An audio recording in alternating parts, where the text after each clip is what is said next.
How did a bustling trading town just disappear off the map? This is what we're here to investigate.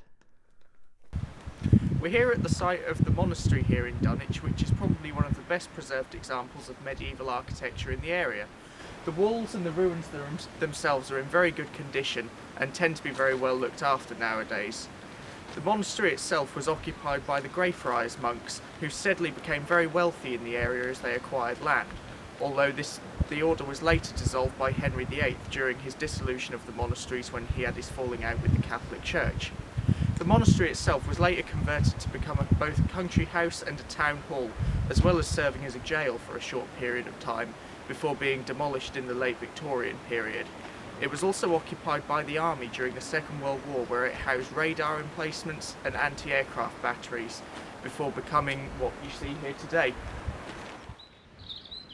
Although not much remains of Dunwich as a town, nature provides a stunning reminder that this is still a place worth visiting. The woodlands around Greyfriars are filled with seasonal flowers, and deer, birds and rabbits run free. The remains of a medieval street are still just about visible if you look hard enough.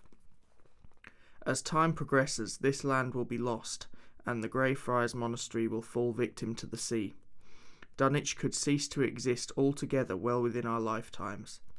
It's very difficult to imagine the noise and constant action that would have been present in the medieval town, and even more difficult to look out to sea and visualise how it would have looked 800 years ago. The last grave of All Saints Church also provides a reminder of the lost town. This can still be seen when walking along the cliff-top path. The remains of All Saints can be found in the St James churchyard, as the last surviving buttress was moved away from the sea.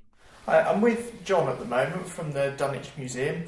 So John, how important is Dunwich as a settlement? Well, today it's not very important at all, but in the 13th century it was an extremely important place.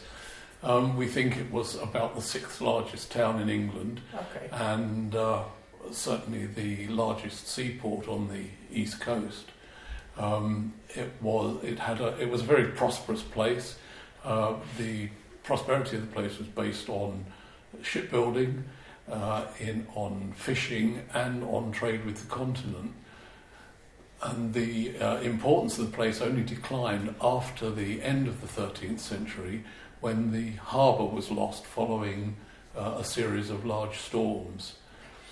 So in terms of scale, when we compare it to other major East Anglian settlements like Norwich or Ipswich, where would Dunwich have stood compared to them in its prime?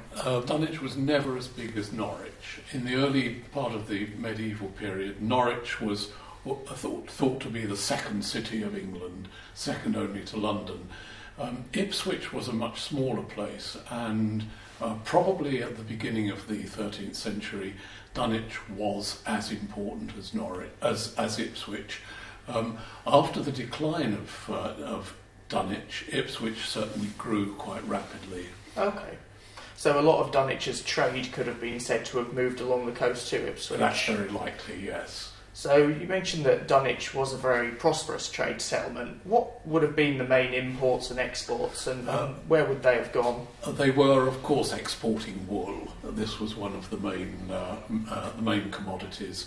The East Anglian area was famous for its wool, and that was a major export. They also exported, we believe, salted fish. There were saltings along much of the East Anglian coast.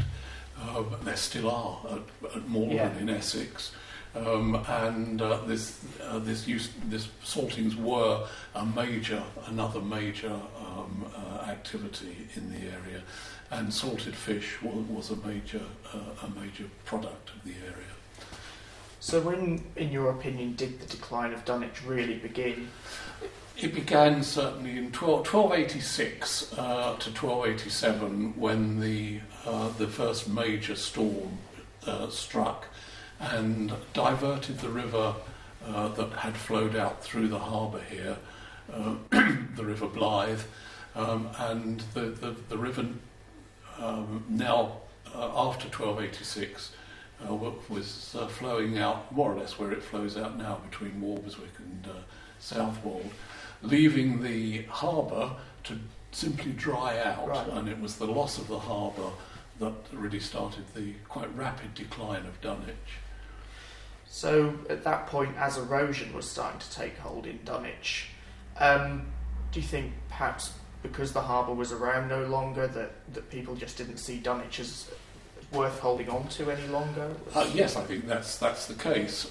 With the loss of the harbour, the loss of the shipbuilding and the trade and the fishing that had taken place, there was no work.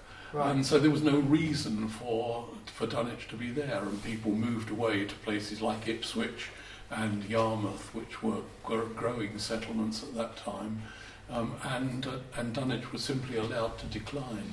Of course, Dunwich, with its many, many churches and 2 monasteries, had quite a religious community. I mean, how much did that suffer with both Dunwich declining in general and with the dissolution of the monasteries? Yes, the dissolution of the monasteries, of course, put paid to both of the monasteries that were present in Dunwich, and the fact that the population as a whole declined so very rapidly from a peak of about 5,000 in the middle of the 13th century.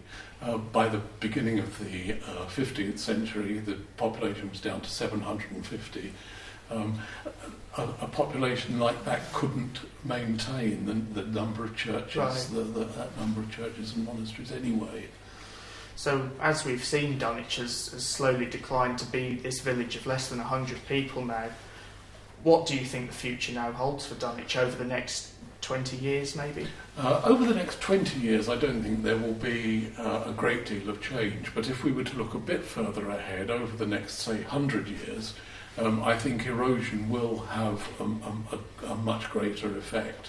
There are a few houses in the village that I seriously wouldn't want to live in at the Right. moment because they're getting very near to the cliff edge, and very little maintenance of the coast. Very little is being done now to stop erosion. The Environment Agency, who are responsible for coastal defences, have to focus their resources on places like Felixstowe, which are much more important, where there are more houses at risk, and where, of course, there is a seaport of considerable economic importance to the country. So a little village like Dunwich is no longer of any importance, and nature has to be allowed to take its course. And is that sort of the opinion of most of the people here, or are there still people that would like to see Dunwich protected more? There are, of course, people who would like to see Dunwich protected, but on the whole, people who come to live here, even people who've lived here for many years, are very philosophical about it and realise that in the long term, there's very little that can be done. The origins of the leper hospital in Dunwich have been traced back as far as the Anglo-Saxon period, although it became much more influential during the reign of King John. This was after a donation from Walter de Riboff, a wealthy landowner from the area. A large chapel was attached to the hospital, and it could house many patients and leprous monks. It survived erosion due to being placed well away from the main town, as most leper hospitals of this period were.